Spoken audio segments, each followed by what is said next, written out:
Episode 8 of Lounging with TK and Rue.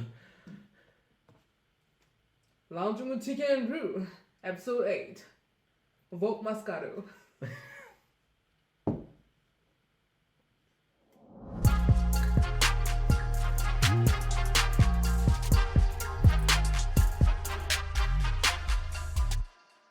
Hi guys! Hey guys! Welcome to Lounging with TK and Rue. Thank you so much for tuning in once again, and remember to like our videos. Click on the subscribe. Click on the click on the subscribe button down there. and click on the bell to get post notifications whenever we post a new video. Thank you to everyone who's been sharing the videos. Thank you. We appreciate very much. We do. Okay, so today we are going to Do you think without further Okay, what are we doing today? Okay, so today we're going to be talking about something that we happened to, kind of notice, and we came across because we were talking about something. We were actually going through something, as a couple. We're going through something. And so we wanted to speak today about Knowing how to love Yeah, your partner. yeah. So more like knowing your partner's needs and how to communicate with your partner, or how to interpret how your partner is feeling, or what they need, or what they like, basically interpreting who they are so that you can be And then the best of who you can be to them, Yes. so that they By express learning their- themselves the best. Yeah, by learning their love language. their love language. Yes. We've So- got Chinese, Shonan, Ebele, Xhosa, blah blah blah. But in love, there's also a lot of languages. Yeah. So you need to know how to translate and interpret that language, your partner's language, and it's very important. So we're gonna get into that today. Yeah, and so we'll start right about. All right.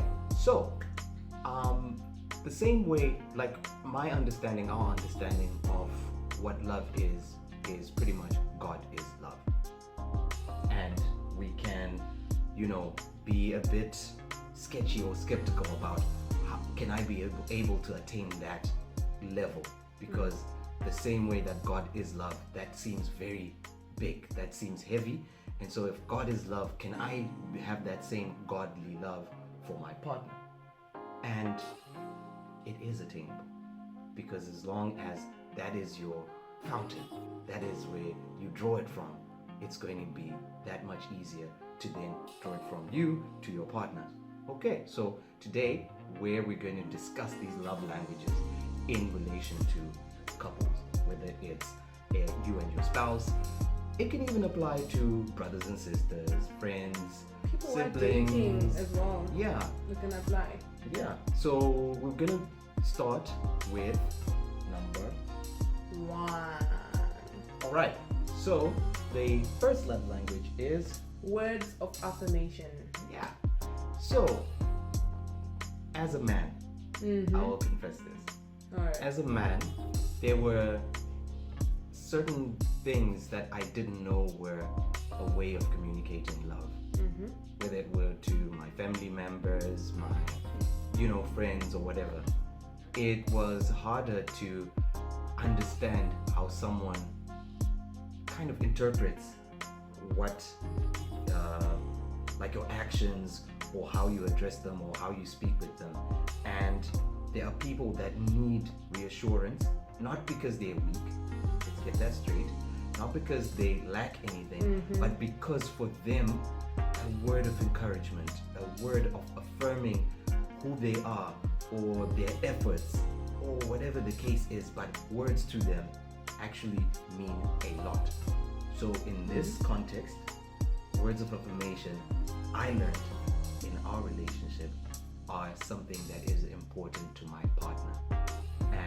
learned that only along the way, and being raised in a I don't want to put it badly, but in an African context where words sometimes don't carry that much weight when it comes to helping someone understand their worth, or like people don't tell each other that I love you. I mean, if you check, people hardly ever say I love you on the phone. People don't tell their parents I love you. People feel as if people prove their love through gifts. For example, like buying groceries for your mom is a way of saying I love you. Like getting a gift for your wife is a way of saying I love you, but they don't really say it. Yeah. So just ask yourself, when last did you say I love you to your friend, to a partner, to your sibling, to your parent on the phone? I mean, those are words of affirmation.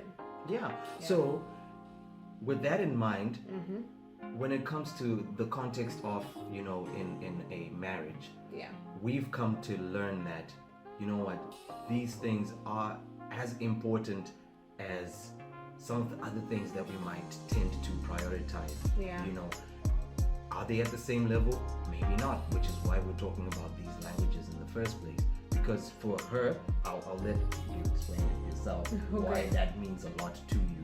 But for me, I never understood it to that level. I knew that affirming someone that you are beautiful, you are wonderful, or you're great at what you're doing, or all those things of affirming who that person, what they possess or what they're doing, means a lot to someone. It boosts confidence as well. I guess, first of all, I want to say that you can't teach someone how to love you if you don't love yourself. So you need to love yourself so much. And when you love yourself, you know how you want other people to love you. Even the Bible says, do unto others what you want them to do unto you. You know what you want people to do to you.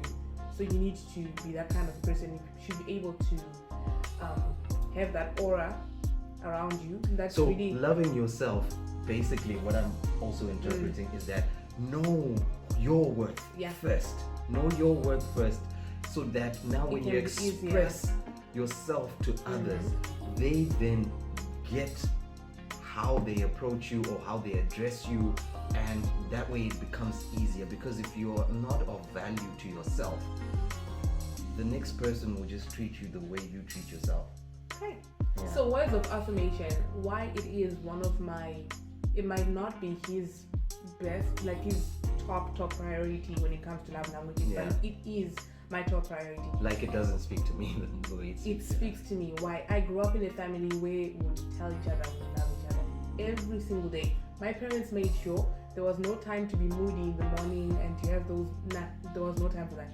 You had to wake up in the morning and kiss mom and dad good morning. That was the family I came from, and I'm sure you know that. He was actually shocked.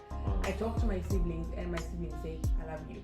And it's not only my immediate family, my extended family. We tell each other we love each other. My uncles are like that. So I grew up that way, and I am the kind of woman who wants to be told that I look pretty. When I get my hair done, I expect him to say, babe, you look amazing. Because if I get a compliment from someone else,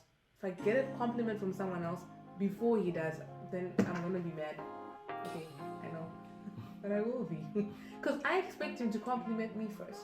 So I want to be told that I look pretty. I want to be told that he's proud of me when I do something. I want to be told that my cooking is good. It's those small things really count. It might look like it's very small, but to other people who really believe in it, it's big. So words of affirmation is just telling your partner how good they are, just to boost their confidence, to boost them. Yeah, obviously not lying. Don't lie. Yeah, but things that mean that much to them, and you are also genuine, because obviously it might seep through that, like, dude, seriously, don't be patronizing or condescending, that type of thing. So that's to do with love language. And remember to tell your partner. Sometimes your partner might not. But I don't know. Yeah, exactly. I think that's. Yeah, and the thing is, sometimes I feel like we forget that our love languages are not the other's love language.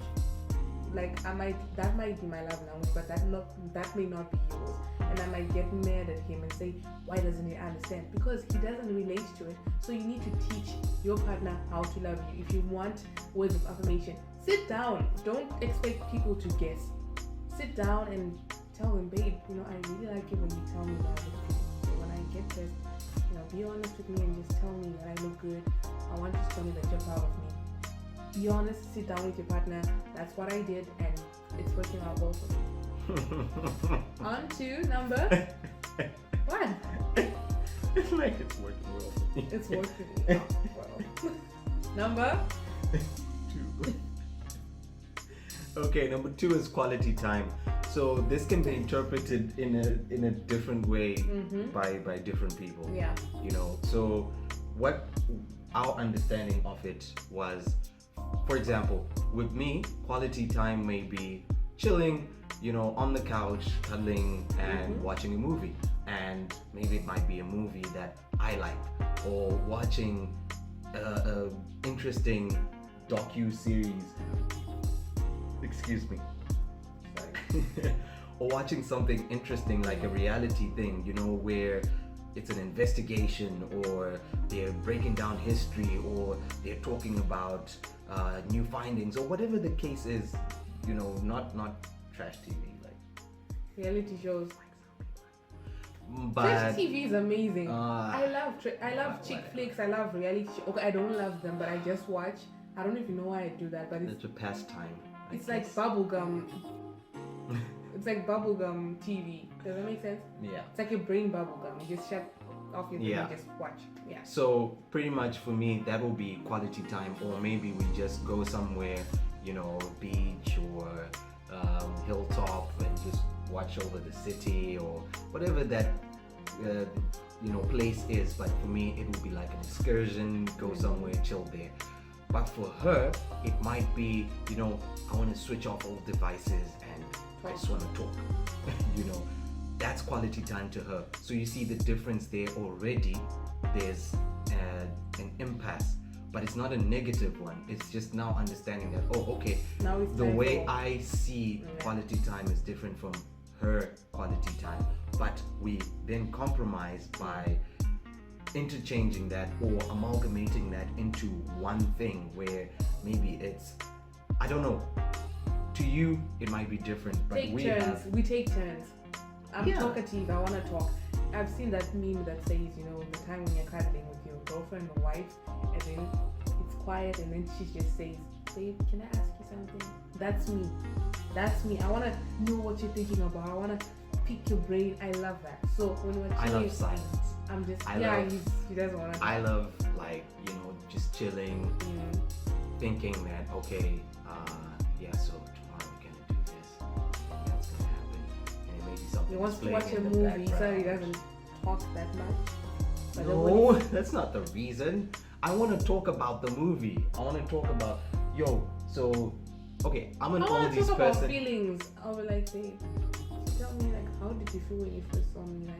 What went through your brain? And so that's me. So that's another thing, dudes don't do that. Okay, let me speak for myself. I'm not, mushy gushy, not to offend anyone, but that mushy gushy thing where, you're talking about, so when I first saw you, my eyes lit up, and, I remember you had this hairstyle, or you were wearing these clothes. Of course I will remember all that, but those things will be like in the back of my head. Do you understand? It doesn't mean they're not important. They might be more important to her than to me. So that's for us, And I'm mushy gushy, so I expect him to be mushy gushy every once in a while, and then he expects me to be quiet and talk about movies. Just be contemplative. I'm more of a contemplative person. So let's talk. Because when I start talking philosophies and theories and and when it goes on, concepts and do you think when Jesus walked the earth, there were actually dudes who were who'd be asking chicks out, stuff like that did he ever go to a young man and tell him how to court a woman? I think about those things, and then I start talking about those, and then she says I rant on about what's your go-to whenever I start talking about something? Let's say you address feelings, and then I start positing philosophies. What's your go-to statement? I say, why are you going so deep? Why are you being so deep? But that's life, though. I'll be just talking about bread, saying that, you know what, I actually like this type of bread, and then you'll be like, do you know that it's amazing how many people sat down and thought we should make this type of bread? I mean, like, people actually got employed, and the art that goes into making bread, like the dough, Okay, alright. like that's how he speaks, Alright. and I'll be like, oh my gosh, why do you have to do this again? Okay, quality Cheated time. way. Quality time number 2. Number 3, okay, so gifts. number 3 is gifts. Mm-hmm. Gifts. So exchanging gifts or giving gifts or you know, whatever. That's also a big one for you. I love getting gifts. I think for me, this is me. I don't think I should just get gifts for Valentine's, my birthday, or our anniversary, or for Christmas. I should get gifts. If I could get gifts every day, I would be happy. I love opening boxes. I love like getting like a wrapped gift. I love that. I love unwrapping gifts. That's just me. And the funny And she thing, doesn't want the gift to be something that you buy together. yeah, I It want has it to to be be a something surprise. that just surprises you. Because you can just tell me that, oh babe, okay, let's go shopping, and that's your gift. Nah, I want you, because for me it's the thought that counts, because I put a lot of thought in my gifting. You know, I love giving people gifts. That's just who I am. I love gifting people. And when I sit down, I analyze the person's character, I look at what the person really needs at that present moment, and I put so much thought into it. And when I believe gifting a person is something very important, and I expect people to do the same for me. I get that. You know, And and I he do. doesn't care about. It's very important. I want to get a gift for Easter. I want a gift because it's the weekend. I want a gift because it's Friday. I want a gift because it's Independence Day. It's Youth Okay, Day. I think they get And it. all. And for him, he's not a person who's so into getting gifts. He does love getting gifts, but it's not a biggie if he doesn't. Okay, so let me explain myself. It's not something that I take as, oh, if I don't get a gift, This is it's a detrimental. detrimental Yeah. thing. But if you do get me a gift, I'll obviously be happy. I like getting surprised as well with gifts, with little acts of kindness, you know, acts of service, you know, stuff like that. And yeah, so for me, like if you do that for me, my reaction is different from when I do that for you, because you appreciate it more. Okay.